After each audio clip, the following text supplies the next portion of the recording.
Welcome to the Foster Your Passion podcast, where entrepreneurs, who are mostly women, share their passions, their lessons, and leave you feeling uplifted, motivated, and possibly even inspired to go and foster your own passion. I'm your host, Hayley Foster, and this is the Foster Your Passion podcast.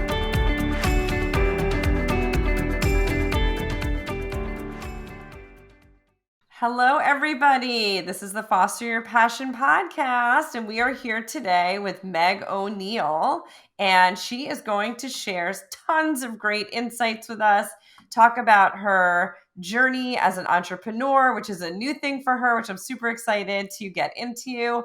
And we're going to hopefully inspire you during our podcast today. So I'm going to hand it over to Meg for an introduction, and then we are going to jump right in. Hey, Meg. Hi, thank you so much for having me. I'm really excited to be here. I'm really passionate that you've started a community to talk about just like the inspiring parts of entrepreneurship. So thank you so much for having me. Absolutely. My pleasure. I love meeting other women entrepreneurs. It's my jam. It's what I love to do. So I'm excited that you're here. So you and I have had this conversation, but now we're going to have it for everyone else that's listening, probably like 2 people, but it's all good. Maybe more by the time this airs. Yeah. Tell me a little bit about your journey. So I am currently an intuitive business coach, and I like to say that I started the journey of coaching women for the last 15 years. I came out of college and started working at a homeless shelter for pregnant women.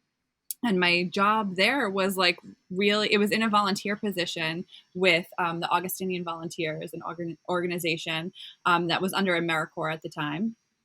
And I would just, sit and listen and help guide. And I was nowhere near having kids. And I just found it to be a really incredible experience just to create that support system for women.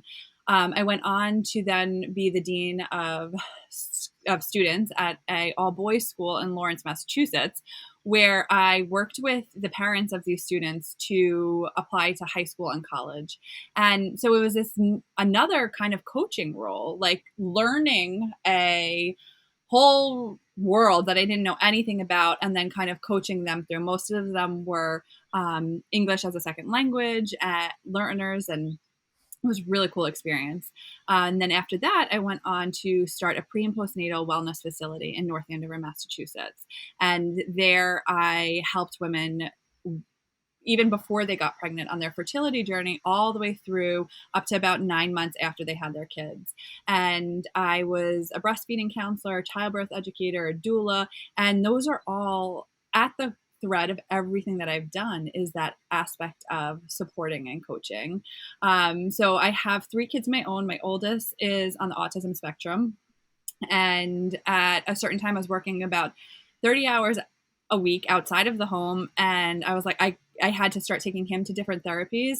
And I was like, I just can't do this. Like, I have to be home. And I loved working. I really, truly did. And I liked being out, meeting people and connecting. And so I came back home and I was a stay-at-home mom for a year, and that didn't last too long. And I have 2 siblings that are entrepreneurs themselves. One's a hairdresser, and my brother owns a bunch of bars and restaurants. And I saw like the incredible opportunities that they had and the money that they were making and the flexibility that they had with their own schedule. And it really inspired me. And I took a trauma-informed coaching training and did some energy work. I became a Reiki master, and I started my own business in pretty much January of last year before the pandemic. And I really, really stepped into the role in that following September. So that's kind of amazing. Windy road, but yeah, definitely a windy road. I mean, 2020 was a windy road for everybody. So are one of your parents entrepreneurial? Because I feel like it's genetic. Yeah, my dad was. So my dad is a lawyer in Manhattan, but when we were growing up, he owned his own law firm. Okay. So even though he's like in that corporate world now, he did own. So I did get to see that growing up as well. Right. Okay. Because what's funny is that my brother and I are both entrepreneurs. Mm.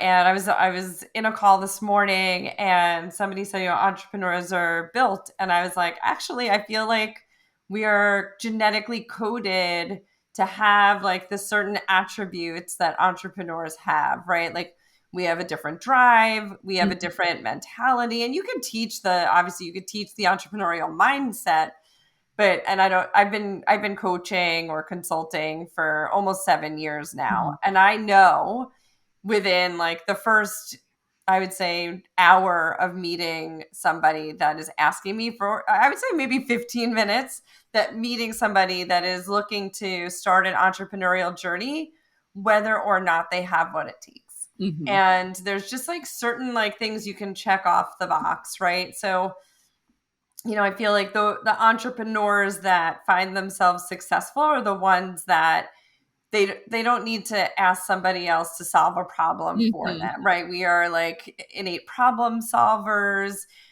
If something isn't working, we figure out, we know how to pivot, right? We could be agile, and I mean, there's so many things. But I can tell, even from some of the women I've coached, which I love them all, but you can tell like which are the ones that are going to take a little longer to nurture to get there, versus the ones that like off the bat you're like, she's got what it takes, she's going to make it happen, she's going to hit her goals, and you Mhm. kind of just know. So Exactly. And yeah.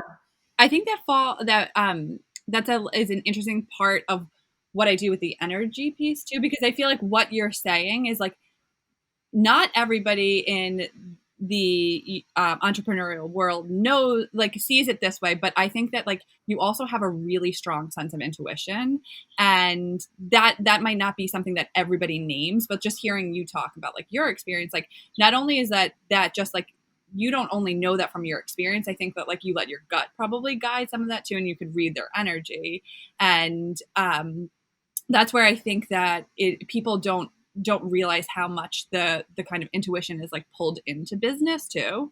And if you like I've read different quotes. I think with Elon Musk, like there's other men that have done really well in the business world, and when you talk to them, like they will say like they went on their gut. And I don't think it's as accepted right now for women to say that, but it is proof that you have to have that intuition, that trust in yourself to like make decisions, like you said, and pivot, make the right partnerships, all those things, in order to be successful. Yeah. So what's funny is you're the second intuitive coach that I've had on this podcast. Well, good. Yeah, so funny. My friend Tina Conroy, who will air before yours airs, because we recorded hers a couple of days ago, but I'm going to space them out, so don't worry. Oh, I'm um, not. I I'm know. No, yeah, listen, it's co-opetition. There's no competition, right? exactly. So, right. But we had this similar conversation that it is about trusting your gut. And I Mhm. have a whole chapter in my book about it. One of the things I didn't talk to her about, which I'll share in this podcast, so they're different, is that in my book, I talk about how you also need to trust your ovaries, Mhm. because you just brought up a really important point, which is women are not necessarily allowed to say so much that they trust their gut. And I actually had an editor that was editing my book, and I don't know if it was a man or a woman, but they said, because I used an outsourced company to do it, but she said, or he said, whatever, I don't know if you want to put this in here. And it was basically, I was saying that even if you trust your gut, there's certain times of the month where Mhm. we as women have other things going on in our bodies, where we are fueled by our hormones, which makes us more emotional, less patient, right? There's so many things that go along with that. And so knowing when to listen to your body, even if you're like amazing at trusting your gut, know where you are in that space is so critical. I used to have business partners in my previous business that were husband and wife, and I knew when she was getting her period, and he had no freaking clue. And I would be like, dude, get the app on Yeah. your phone. Like, there's apps for this. Like, why do I know not to push her buttons during this time? And you live with her and you are still unaware. But it was like, you couldn't, or you had to change the way that you deal with certain people during certain times of the month. And as like, I mean, I was as much her wife as she was his wife, Mm-hmm. because we had been together before they were together. And so, Mm-hmm. I mean, I knew her inside and out, literally. So it was, it was funny for me to be like, you're such a bozo. Like, you just need to know when to not push the buttons. This is like one of my most favorite topics too, because we're not taught that. I just had a conversation with a client about this and how her daughter's like approaching the teen years and how she's kind of tuning back into her cycle because she thinks it's such a service to her daughter. Because imagine if we went through high school knowing this information, like we were not taught that. So I followed like Kate Northrup's work, some different authors that have put things out to talk about business and syncing your cycle and like just like learning your patterning using apps like Flow. And I've been doing it for a few years now, and I noticed at day 8 before my period all the time, my anxiety was so ramped up. And it got to the point where then when I would be anxious, my husband would say, "Oh my God, is it day 8?" And we would look at the app. It was always day 8. So it's like informing the people that are around you, taking the shame and the stigma out of something that's innately part of us, can only just help you thrive. Like, Oh my God, totally. yeah. Absolutely. So a funny like similarity is that every month I'd be like, I think I have like a migraine or a brain tumor, like, and every single month I'd be like, it almost took me 24 hours to realize after doing it so many times in a row. And now my husband jokes around. He'll be like, where are you in Yeah. the cycle? Look at your Where are app. you? Right. Because he knows, like, anytime I'm like, my head is killing me, he's like, where are you at? So now he knows the triggers. So I think it's so important to get your family involved in, Mhm. not that this should be a period conversation or podcast, but I think it is so important. Like, and similarly, like I do that with my daughter who Mhm. is 13. She has Okay. her period. She'd probably die if she knew I was talking about this on a podcast, and kill me at the same time. But she'll like come home and start ranting about like, this one did this and this one did that. And she's like taking it. And I'm looking at her like, really? Are we having this conversation? Like, is Yeah. this that big of a deal? And then I'll be like, honey, where are you? And she has Flow, which is great. Awesome. So she is actually monitoring it. And I'm like, Mhm. you should keep the notes in your app so that you know where you're at. So if you're feeling like this amped up about something, take a pause and Mhm. look at your app and know where you're at, because this is what happens. I've been talking hormones with my kids for years, That's awesome. because jokingly I'd be like, I'm not going to let you turn into a little bitch when you get your period. So I've used that lingo with them. Like, I've seen like my friends and their kids and Yeah. their daughters, and I was like, really? And they're like, she has her period. I'm like, not okay. Like, Yeah. Well, it's so also like empowering them with the tools too. That like I think that we're in such a hustle culture of like just keep pushing through, and like if men had like were bleeding for days upon time, like we would have they'd have a week off from work. Like it's you know so we just like learning to kind of like do your projecting too around like when you are ovulating, being more creative, like teaching people that is like such gold, I think. And um, I think it allows us to also give ourselves permission to rest and take care of ourselves so that we can like really come forward. yes, absolutely. Absolutely. So talk a little bit about the intuitive work that you do with your clients, because I'm so intrigued by it. So I have always been a highly intuitive person. I could read energy of just, and not in the complete like woo woo sense of like when I walked into a room, I knew who you should connect with. I knew the people who were sad. I knew like I could just tell. And that has been I think in some situations it's been like a coping mechanism. In other situations, it's been my like superpower. And I grew up on Long Island, like yourself, and in a really Catholic home. I went to Catholic school my entire life. And my mom is a highly intuitive person. She's also really religious. I was actually talking to somebody on Long Island and a psychic yesterday about how, like, Long Island seems to be this energy vortex of like, there's a lot of psychics. um, So we grew up with a very good friend that was a priest who was best friends with a very famous psychic on Long Island. And so it was always like part of our life. It wasn't like bad or good, or it was just part, but it didn't ever, I took the very typical, like, you know, preppy Long Islander, go on to college. And that didn't seem to fit with the identity of like also listening to your intuition, tapping into doing energy work and things like that. So after I had my son, my oldest, who's on the spectrum, we really like learned that like we just have to live life the way that is like best for our family. And that led me to start being more comfortable in using the gifts that I have. So I kind of dipped my toe in when I started coaching. I was just doing like regular coaching. And then I got inspired enough to offer some one-off sessions on intuitive coaching. And I offered 10 in a week, and they all went in like 2 days. And it really gave me the confidence to say like, people want this, and I am good at this. I can hold people in this space.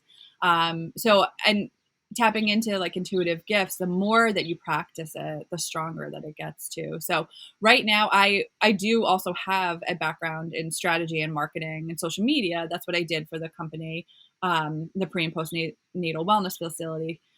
And I really like that. I really like being able to combine the two and teach people that like marketing doesn't have to be that like dry, sleazy, slimy kind of like sales. You can really mix it with your intuition and the, these innate feminine abilities like we're talking about, and do something that feels so aligned and exciting. Like you can do magnetic marketing. You can like really start to learn how to control your energy so that people are then attracted to you. So that's what I'm really passionate about, teaching people how to do. I absolutely love that. So do you have any programs coming up that you want to share? I do. I have a free manifestation and mindset workshop that's happening in my Facebook group called The Aligned Woman with Meg O'Neil. Maybe I'll send it to you so you can link it if Okay, maybe. yeah, we'll put the links in the show notes. Awesome. And that's going to be this upcoming week. So it might be after it airs, but it will be live. It will be stored in there so people could go back and watch the videos. And then June 6th, I'm going to be kicking off a manifestation 6-week program. And what I like to say that I'm able to teach people is like manifestation for like the typical person. Like I'm not completely, just think good thoughts and you're going to like get all of your desires. I think that's really like spiritual bypassing. And I think there are actual ways that you could teach people to have the human experience and also learn to manifest the career that they want, the money that they want. So it's a really exciting topic for me, and I'm excited to bring it to people. I love that. And yes, we will put it out to all the foster women. I think it's a great thing for people to go through. I did a manifesting challenge at the Mm-hmm. beginning of 2020, funny enough. And I felt like it did make such a impact on me. And then, of course, I ran into the brick wall like the rest of us Everybody. in 2020. But I have to say that, just putting, and I, similar to you, I have this intuitive nature to me. And I've always felt like I am like somewhat like I'm connected to my girls in that way, where Mhm, I'll be thinking something and they'll say something or ask something in terms of like, this telepathic mhm, energy between us. And I've got it with my mom and she had it with her mom. So I do think that there's like there's a genetic side to it for mhm, sure. But I love this whole thing, and I decided to jump in. I'm not like a woo woo, mhm. like manifestation, spirit junkie kind of person at all. But my friend talked me into doing this thing with her, and I did it. She dropped out. I did it to the end, and I was like, "Come on!" It was only 28 days, but she I don't even know when she dropped out, but I Aw. ended up going through to the end, and I really loved it. I just loved thinking about my business and about what I wanted on a different level than what I normally think about things on. And so I think it's good for everybody to sort of go Mhm, through that, just that education process. And it may not be for you, and that I think is the beauty, but And again, as like an entrepreneur, like we open ourselves up to like constantly educating ourselves and striving to grow in one way or another, or challenging ourselves. Yeah. So I would put the challenge out there to all the foster women to jump I into would this too, yeah. training. And the thing is that there's also like neuroscience behind it too. Like there's a great book by called The Source, and it talks all about the neuroscience behind manifestation. So like if you need the science, because I don't like I don't need the science. I don't like I did listen to that book and it was amazing because we have so much power in retraining our brain and creating Yeah. new neural pathways. And if even if like if anything, you look at manifestation as a way of like seeing more positivity in your life and being more grateful, like Mm-hmm. what a win that would be. And like you're just gonna get more of it. You're just gonna attract more because just like when you really want like a black Range Rover, all you see on the road is black Range Rovers that keep popping up. It's like because we're choosing to see that. Yeah. Um, and that's what I think people once they realize that, they're like, oh, there are ways.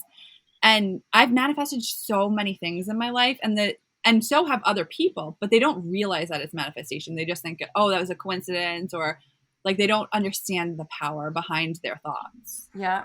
No, so true. So true. Hold on. Let me just delete this because I want to go back to my story for a second. Because my story today was change your words, change your mindset. I saw that. I Oh, love it. you did? So Yeah. funny. And like and I wrote, are you a believer that words can change your mind? And everybody wrote yes. Like, I don't even know how many people responded. Every single response was yes. And I think there is so much power in changing your words in order to change your life. Hmm. And it does change our mind, and it is a it's a lesson, right? I think it's something that you have to learn how to do it. Hmm. But I agree with you that, putting it out there, like, again, when I was looking for a new SUV and I was like, all right. And then every single car on the road that I saw was a white SUV. And I was like, don't like it, don't like it, don't like it. But same thing. I think it's so funny when you kind of put something into your mind like that. And then it just sort of like just keeps popping up for you. Yeah. And I So think that we live in a world that like leads us to not trust ourselves. Like all the marketing on TV, the commercials, like everything that we're kind of like programmed to believe is like that we have to look outside of ourselves. And when you start realizing how much power you do have, like your life shifts no matter what. It just you can control more of like what you see and what you feel just by the words that you use with yourself. And there is like even the scientific experiments that have been done with like water. Have you ever heard about this? About no. speaking to water with negative words and then speaking with positive words, and how they actually were able to measure like the shifting and the rearranging of the atoms, and how they completely change their patterns with positive words. And so there's so many cool things out there that actually prove it's just like it's not a typical conversation that we all have. Yeah, I've seen that with an apple, actually. My Mm. kids did it. My kids learned it in school, and my daughter's like, "Could we put an apple in the other room?" And then like every day she would yell at the apple in one room, and the same day she would like be nice to the apple in the other room, and she wanted to see which apple would get like crusty first, or like get brown spots or bruised Yeah. or whatever it was. It was like one apple changed its like complexion, like it became like a bruised apple, and it was so crazy. And I was Isn't like, that's that's cool. insane. Like, I don't even understand. Like, it's already fallen off the tree. Like, how does that work? Like, but Energy, words have power. yeah, Yeah. it's so crazy. And I try to do it as much as possible in terms of like having these conversations with my girls, 11 and 13, and my stepson also, because he Mhm. used to call my food fake food, which is basically like I eat like real food, but he calls it fake food. And so I'm like, actually, you're eating the Yeah. fake food. So let's call my food like, is that healthy and organic instead of is it fake? Because you're saying fake and it's making you feel like it's Right. gross. But if Yeah. you were to say, is that the healthy organic version of the mac and cheese versus the other version, like, because he's like, why can't you buy Kraft? Why do you have to buy the fake one? I'm like, it's actually not fake. It's Exactly. organic and healthy, right? So I said, if you change your words around how you're labeling the food, you're going to change your mind about how you feel about it. If you start calling something healthy and good for you, you're going to feel differently about putting it into your body. Yeah. So he's now at a point where he's 13. I just explained to him what Kraft cheese really is. And so the other day I went to the supermarket, I got him ham, and he's like, did you get real cheese? And I was like, no, there's still Kraft cheese in the fridge. He's like, I'm not eating that stuff.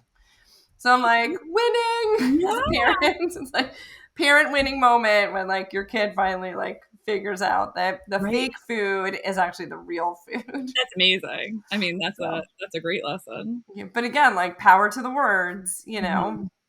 So, well, this was awesome. I feel like we should do this on like Instagram Live. This would be I would love that. Yeah, let's do that. Let's schedule an Instagram Live. That'd be super fun. All right, awesome. And I can't wait to tell my network too about the Foster Woman network too. I love anything where people really come together in a true way of like supporting each other and like the community over competition type. Absolutely. Absolutely. And if you were around on June 15th, we're doing an in-person event in Port Washington. I know it's not too far from you. Yes, but we're doing like, so I'm also a wine consultant in my spare time. So we're doing like a beauty wine charity event for breast cancer. Oh, cool. Yeah. And it's going to be the Foster Women event, like inviting all the women from the network. So if you're up for it, mark your calendar, June 15th. All right. Awesome. Come on out. Thank you. Yeah. And let's continue to do this. And yes, you can now, you're now an affiliate of Foster Women. So you need to go sign up to get your affiliate link, and then you share it with people, and then you get affiliate commission on it. I will do that. All right. Awesome. Well, this was super fun, Meg. So nice to like see you face to face and meet you. And thank you for joining this community. I'm so excited to have you on board. Thanks for having me. I really appreciate it. I hope Absolutely. Thanks for tuning in. I'm your host, Hayley Foster, and I hope you'll join me next time for more inspiring women who are fostering their passions each and every day. Please subscribe wherever you download your podcast and follow us on social media at Fostering 101.